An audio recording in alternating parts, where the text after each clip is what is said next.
For today's video guys, luto tayo ng sinampalukang manok na may repolyo.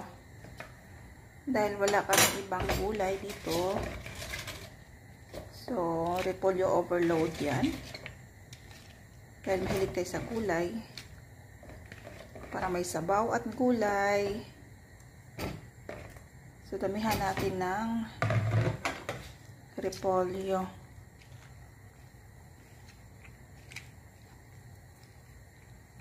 So, sabaw lang naman tayo at mga vegetables. So pakuluin lang natin to ng mga 5 minutes. Then ready na yung ating lunch. So, usually, dito sa Europe, pag walang ibang gulay, repolyo or lettuce yung aming ginagamit.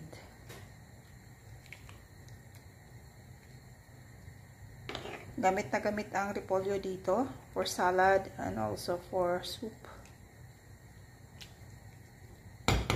Thank you for watching guys.